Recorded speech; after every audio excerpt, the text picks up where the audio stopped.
कलही चुम्मा चखलही और बोललही फोन जे कलही चुम्मा चखलही और बोललही बाप तोहर देख ललको जखने भाई तोहर देख ललको जखने दलकै धुन धान बोल भैया रामे राम राम हो भाई पुलिस बुलाई भेजलक रामपटी जेल में राम राम हो भाई पुलिस बुलाई भेजलक रामपटी जेल में।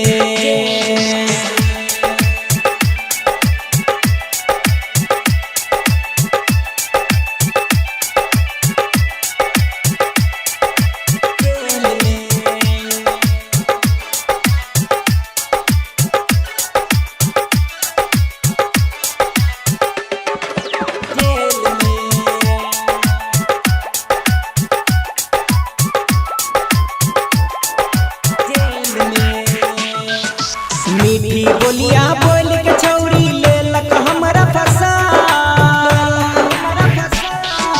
मीठी बोलिया बोल के छौरी लेलक हमरा फसा प्यार मोहब्बत के नशा चढ़ा को प्यार मोहब्बत के नशा चढ़ा को देलक सारा उतार बोल भैया रामे राम हो भाई पुलिस बुलाई भेजलक रामपटी जेल में राम राम हो भाई पुलिस बुलाई भेजलक रामपटी जेल में। मारी लाठी मारी डंडा दलको देह फुला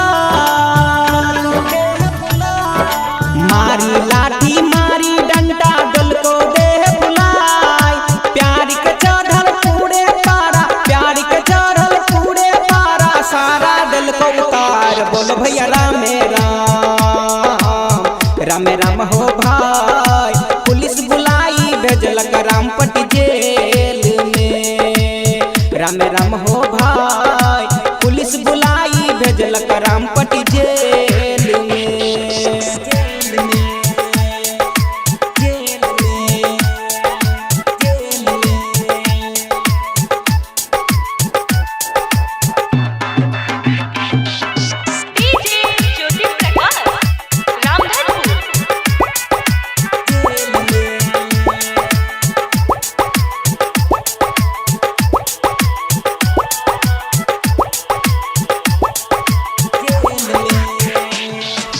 संजय सिंगर मनोज सगरो कहै छै पुकार